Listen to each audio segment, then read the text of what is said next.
Businesses जो कि आपको रातों रात करोड़पति बना सकते हैं। पहला बिजनेस है पेंट का।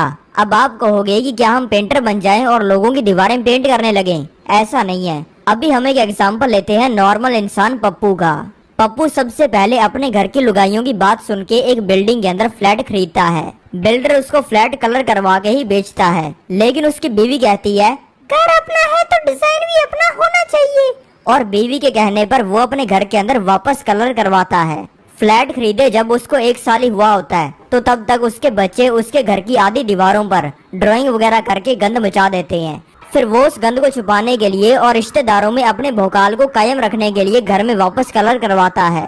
लेकिन वो कलर करवाने के बाद भी 10 सालों बाद उसकी घर की दीवारों की वापस क्वालिटी खराब हो जाती है। फिर परेशान होकर वो वापस पेंट करवाता है, और फिर वो उसके भी 10 साल बाद में और फ्लैट खरीदने के लगभग 15-20 साल बाद में वापस अपने घर को पेंट करवाता है, क्योंकि उसको अपने बेटे की शादी करनी होती है। फिर शादी के बाद में उसका बेटा भी एक फ्लैट खरीद लेता है और बाद में ये प्रोसेस वापस से शुरू हो जाती है। आज के टाइम पे हर बिजनेस के अंदर कंपटीशन बढ़ चुका है और हर बिजनेस की डिमांड कम हो रही है। ऊपर से एआई लोगों की नौकरियां खा रहा है, लेकिन वहीं पे पेंट एक ऐसा बिजनेस है जिसके अंदर डिमांड कभी भी कम नहीं होती है, और आने वाले 20-30 सालों के अंदर भी इसकी डिमांड कभी भी कम नहीं होने वाली है। इसलिए अगर पेंट के बिजनेस के अंदर आपका एक बार सिक्का चलना शुरू हो गया तो फिर आप पूरी जिंदगी कमाई करोगे। दूसरा तरीका जानने से पहले मैं आपको बताना चाहूंगा कि मैं अपने टेलीग्राम पे ऑनलाइन पैसा कमाने के बढ़िया तरीके शेयर करता रहता हूँ। तो अभी डिस्क्रिप्शन के अंदर जाओ और टेलीग्राम के लिंक को क्लिक करके मेरे टेलीग्राम चैनल को ज्वाइन कर लो।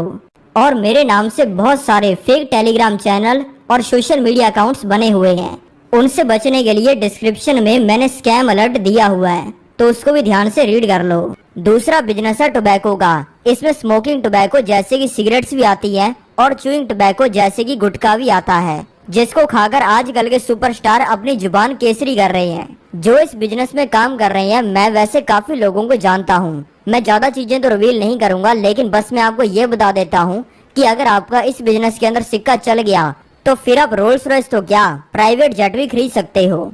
वैसे तो टोबैको को लोग बहुत बुरा बोलते हैं, लेकिन टोबैको पूरी दुनिया के अंदर एक बहुत ही बड़ी प्रॉब्लम को सॉल्व भी करता है, जो कि है लोगों को सस्ते में नशा करवाने की, और ऊपर से दुनिया से वजन भी कम करता है लोगों को ऊपर ही भेजकर। क्योंकि ये चीज मैंने गाँव के अंदर खुद देखी है कि जो पुअर क्लास है उसके लिए गुटखा चमत्कार से कम नहीं है। आप इस चीज को बुरा तो बहुत बोलते हो, लेकिन आप खुद ही बताओ कि गांव का रामू जो कि दिहाड़ी करके डेली के 300 रुपए कमाता है, वो डेली 300 रुपए की शराब कैसे पी सकता है? अगर आप गांव में जाओगे तो आपको पता चलेगा कि जो पुअर क्लास है उसके लिए ये सब चमत्कार से कम नहीं है। अगर एक नॉर्मल इंसान को दारू पीकर नशा करना है तो उसको क्या क्या करना पड़ेगा, अभी सुनो। अगर किसी इंसान को दारू पीकर नशा करना है तो कम से कम उसे 40 रुपए का पौवा चाहिए, साथ में आराम से 10 रुपए का चखना चाहिए, और अगर उसे पूरा दिन टॉप गियर में रहना है और सेट रहना है तो उसे ये सब डेली 3-4 बार चाहिए। यानी कि दारू से नशा करना डेली मिनिमम 100 से लेकर 150 रुपए का पड़ता है। लेकिन वहीं पे टोबैको सस्ता कितना है, अब ये देखो। अगर किसी को गुटखा खा के नशा करना है तो बस उसे अपनी नुक्कड़ वाली दुकान पे जाना पड़ेगा। 5 रुपए में उसे गुटखा मिल जाएगा, साथ में दुकान वाला कली भी फ्री देगा, क्योंकि दुकान वाला तो अपने कस्टमर का भला करना चाहता है ना, उसकी लंबी उम्र के लिए। और फिर उसे वो गुटखा बस अपने मुंह के अंदर रखना है और वो सेट हो जाएगा। एक छोटे से छोटे गुटके के खोखे वाला आराम से महीने के 50,000 रुपए कमा लेता है, और जो लोग इस बिजनेस के अंदर थोड़ी सी भी बड़ी गेम खेलते हैं वो आराम से महीने के 5 से लेकर 10 लाख रुपए कमा लेते हैं। तीसरा बिजनेस है अल्कोहल यानी कि दारू का। अगर आप अपने पास वाले ठेके पर जाते हो तो आपको पता चलेगा कि जो उस ठेके का मालिक है उसके पास में फॉर्च्यूनर है, बहुत ही बड़ी उसने कोठी डाल रखी है, यानी कि उसके पास में घर गाड़ी घोड़ा सब है। अल्कोहल से रिलेटेड आप कोई भी बिजनेस करो उसमें आपका फायदा होगा ही। जो लोग अल्कोहल को बनाते हैं वो भी मोटा पैसा छापते हैं, और जो लोग अल्कोहल को बेचते हैं वो भी मोटा पैसा छापते हैं। इनके मेनली 2 तरीके के कस्टमर होते हैं। पहले होते हैं वो लोग जो कि पियक्कड़ होते हैं, जिनको दारू चाहिए होती है, दारू के बिना उनका गुजारा होता ही नहीं है। और दूसरे इनके मेनली कस्टमर होते हैं 18 से लेकर 24 साल के लड़के, जो कि बस कूल दिखने के लिए पीते हैं। और फन फैक्ट पता क्या है कि जो यंग लड़के आज के समय में सिर्फ कूल दिखने के लिए पी रहे हैं, वो आने वाले समय में पियक्कड़ बनने वाले हैं। और इस बिजनेस की सबसे मजेदार बात पता क्या है कि अगर किसी पियक्कड़ इंसान की 70-80 साल की उम्र में दारू पी कर मौत भी हो जाती है तो तब तक उसका बेटा और पोता पियक्कड़ बन जाते हैं और पक्के कस्टमर बन जाते हैं। यानी कि इसमें एक इंसान जाता है तो दो इंसान लाता है। यानी कि ये बिजनेस भी अगले 50 सालों तक चलने वाला है। इस बिजनेस में अगर इन्वेस्टमेंट बड़ी लगती है तो इसमें रिटर्न भी तगड़ा बनता है। तीसरा बिजनेस है प्रॉपर्टीज का। जो लोग फ्लैट में रहते हैं और रेंट भरते हैं वो सोचते हैं कि बस हमारे पास में अपना फ्लैट हो, और जिन लोगों के पास में अपना घर है वो सोचते हैं कि हमारा अगला घर इससे भी बड़ा हो। 99% लोग अपनी पूरी जिंदगी इसी के लिए मेहनत करते हैं कि वो पहले से बड़े डब्बे में रहें। ज्यादातर लोग सिर्फ इसलिए मेहनत करते हैं अपनी पूरी जिंदगी कि जो वो अगला घर लें वो पिछले वाले से बड़ा हो।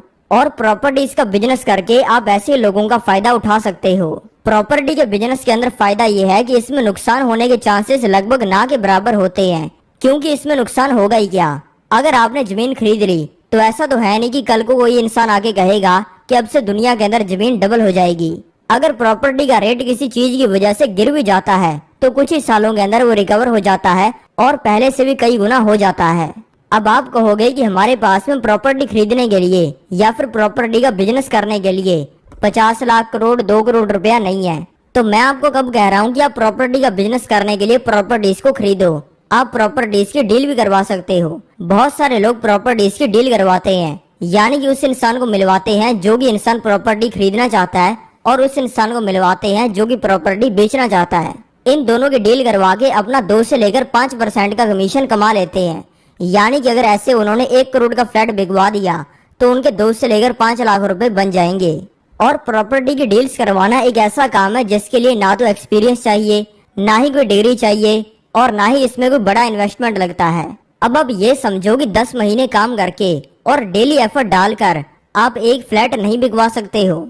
अगर आपने 10 महीने काम करके एक फ्लैट बिकवा दिया 1 करोड़ रुपए का और उसमें आपका 5% का कमीशन बन गया तो आपको मिल जाएंगे 5 लाख रुपए, और 10 महीने के हिसाब से आपकी महीने की कमाई हो जाएगी 50,000 रुपए की। और अगर आपके पास में इकट्ठा पैसा बड़ा है तो आप एक कमर्शियल प्रॉपर्टी खरीदकर छोड़ दो। जब तक पूरी दुनिया खत्म नहीं होगी ना तब तक ये बिजनेस चलेगा, क्योंकि इसमें करना कुछ नहीं होता, बस अपनी प्रॉपर्टी को किराए पर देना होता है।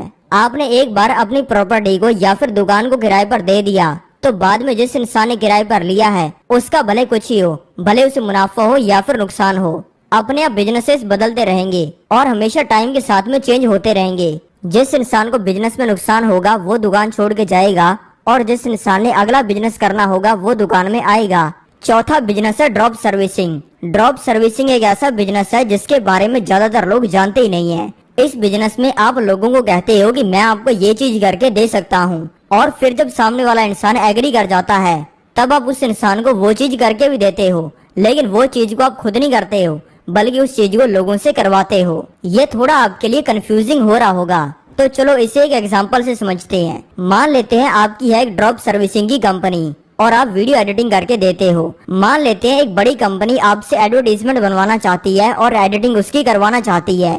उसके लिए वो कंपनी आपको 10 मिनट की एडिटिंग के लिए 10,000 रुपए ऑफर करती है। तो फिर आप क्या करोगे, वो प्रोजेक्ट को ले लोगे और फिर उस प्रोजेक्ट को बाकी लोगों से करवाओगे। मान लेते हैं आपने किसी फ्रीलांसर को या फिर वीडियो एडिटर को हायर कर लिया। अब आपने खुद लिए थे उस वीडियो एडिटिंग के लिए 10,000 रुपए, लेकिन आपने वही काम को किसी इंसान से 7,000 रुपए में करवा लिया, तो बीच का जो 3,000 रुपया बचेगा वो आपका प्रॉफिट हो जाएगा।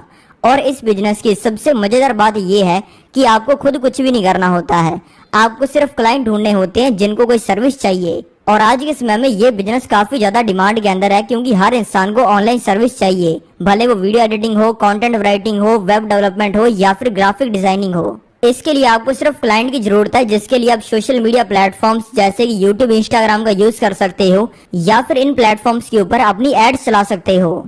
और ये एक ऐसा बिजनेस है जिसके अंदर आप सिर्फ 3 महीने काम करके भी महीने की 1 लाख की इनकम में पहुंच सकते हो।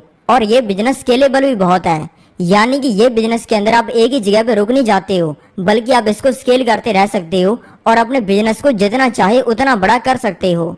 मैं तो ऐसे इंसानों को भी जानता हूँ जो कि ड्रॉप सर्विसिंग करके महीने के 20-30 लाख रुपए और कुछ लोग तो महीने के करोड़ रुपए से भी ज्यादा कमाते हैं।